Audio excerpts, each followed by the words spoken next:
That is what makes Rasulullah sallallahu alaihi wasallam dependent. So the Prophet sallallahu alaihi wasallam is dependent and Allah Jalla wa Ala is independent. Who created Allah? If Allah Jalla wa Ala is the creator of everyone. And you Muslims believe that whatever exists needs a creator. Therefore, Allah exists. Yes, Allah exists. So who created Allah Jalla wa Ala? Remember, this is incorrect. Why? Because we don't say that everything that exists needs a creator. Everything that came into existence from non-existence needs a creator. Remember this. If you understand this, try memorizing this deductive argument. A very simple syllogism. كُلُّ مَا لَهُ بِدَايَةٌ فِي الْوُجُودِ لَهُ السَّبَبُ. Everything that has beginning in its existence needs a cause. That's the major premise. The minor premise is وَالْكَوْنُ لَهُ بِدَايَةٌ فِي الْوُجُودِ, that the universe has a beginning in its existence. Therefore, the result of that is that the universe has a cause. I don't have the time to go through the details of this.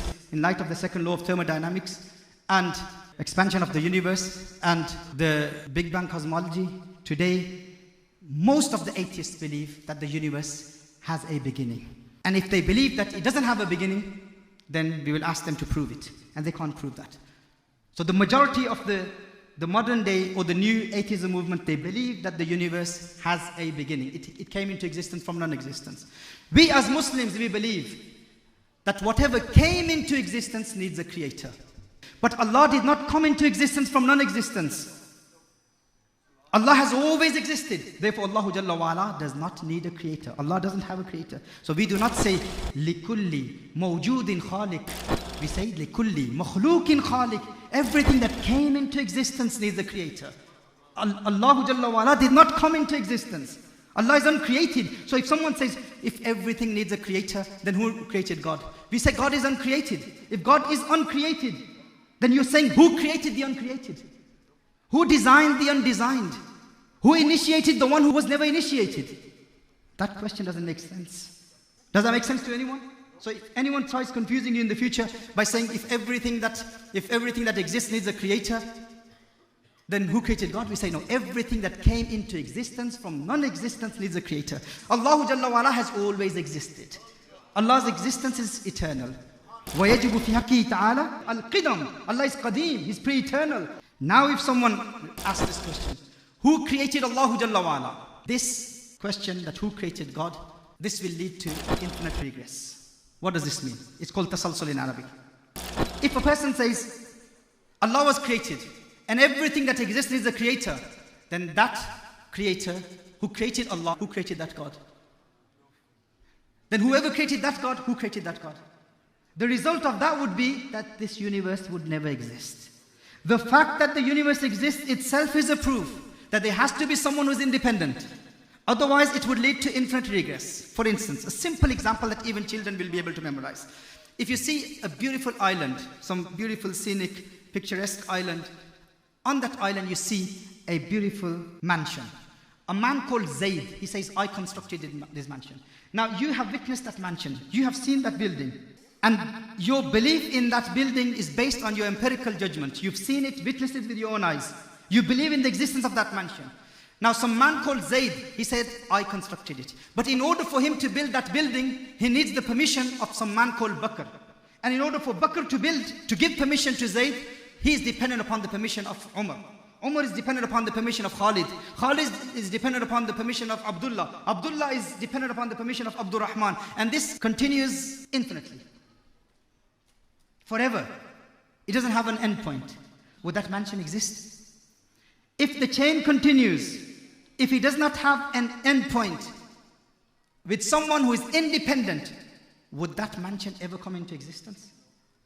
You have to have someone above, some higher being who is independent, who does not need the permission of someone above him in order for that mansion to exist. How? The one who is the last person in the chain has to be independent. He gave permission to the one below him. He gave permission to the one below him. He gave permission to the one below him. And then that permission was granted to Bakr. Then Bakr granted that permission to Zayd. And then Zayd constructed that mansion.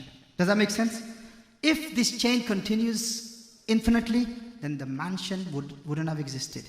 The fact that the mansion exists itself is a proof that the chain has to end somewhere. Do you believe in the existence of the mansion? Yes, I saw it with my own eyes. So now you have to believe that there has to be someone who is independent, does not need the permission of someone above him. Does that make sense to you? All of you, do you understand this? In the same way, does this universe exist? The fact that the universe exists itself is a proof that there is someone there who is independent. Someone there who doesn't need the permission of anyone above him. Someone who is independent, all-knowing, all-powerful, extremely intelligent. Otherwise, the universe wouldn't have existed.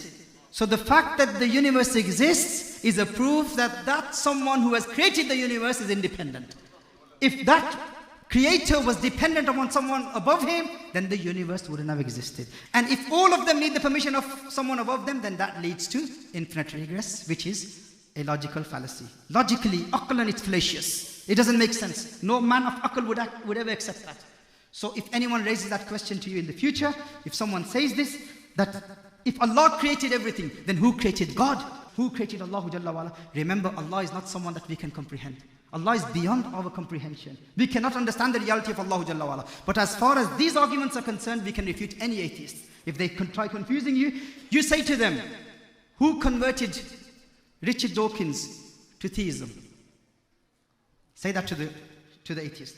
Who converted Richard Dawkins to theism? Who made him a theist? Or who converted Sam Harris to theism? Or who converted Christopher Hitchens to theism? If he says, oh, let me think about it. I don't know. Let me find out. Is that really true? Is that true? So you will confuse him, won't you? He will go back to his people and he will ask them. They will say, oh, Richard Dawkins, he hasn't converted. He believes that Allah doesn't exist. He hasn't embraced Islam. He hasn't embraced Christianity or Judaism. He doesn't believe in the existence of a creator. You are a liar or Muslim who's saying that who converted Richard Dawkins. You're probably talking about some other Richard guy. But my Richard Dawkins, my master, he cannot accept Islam. He doesn't believe in the existence of Allah. So we will say, the way my question is wrong to the atheist, yes? Who converted Richard Dawkins? In the same way, for you to ask me the question, who created Allah? The way you say Richard Dawkins, my master Richard Dawkins is unconverted. Our answer to that atheist will be, my Allah is uncreated. The way you say that I'm probably talking about some other Richard guy, in the same way, I will say to him, you are probably talking about some other God that they believe that God can come into existence from non-existence. My God, the Allah that I believe in, is eternal, is uncreated. The question itself is logically fallacious. It does not make sense for people to say that who created God. Anytime people ask you this question, you'll say that leads to infinite regress. Allah Jalla wa'ala is independent. Allah Jalla wa'ala is not contingent. Allah Jalla wa'ala has always existed. And our aql, our intellect cannot comprehend the reality of Allah Jalla wa'ala. Human mind, we have to accept our limitations. And Rasulullah sallallahu alayhi wa sallam is the one who saw Allah Jalla wa'ala. We believe in the existence of Allah through Rasulullah sallallahu alayhi wa sallam. Through rational proofs, we believe in the existence of Allah Jalla wa'ala. But the complete tawheed, the reality of tawheed can only be understood by believing in Rasulullah sallallahu alayhi wa sallam. So through the mediation of Rasulullah sallallahu alayhi wa sallam, we believe in Allah Jalla wa'ala's sifat, Allah Jalla wa'ala's attributes. A true Sufi will never become murtad. Why? Because he has that experiential knowledge of Allah Jalla wa'ala in dunya. In dunya, he experiences the gnosis of Allah Jalla wa'ala. And when he experiences the qurb of Allah Jalla wa'ala, he gets the glimpse of what he will see in the hereafter. Theirs is all based on analytical knowledge, discursive knowledge. The Sufi's knowledge about Allah Jalla wa'ala is experiential knowledge. He experiences the gnosis of Allah Jalla wa'ala. Through his breath, he breathes with the name of Allah. We believe in the oneness of Allah Jalla wa'ala and the finality of Rasulullah sallallahu alayhi wa sallam's prophethood. May Allah Jalla wa'ala bless us with his divine guidance so that we can act upon the ahkam of deen, act upon the ahkam of sharia, understand the creedal matters, aqaid of Ahlul Sunnati wal Jama'ah, and learn the practical teachings of our ulama, how to defend al-Islam and how to defend the honor of Allah and how to defend the honor of Rasulullah sallallahu alayhi wa sallam.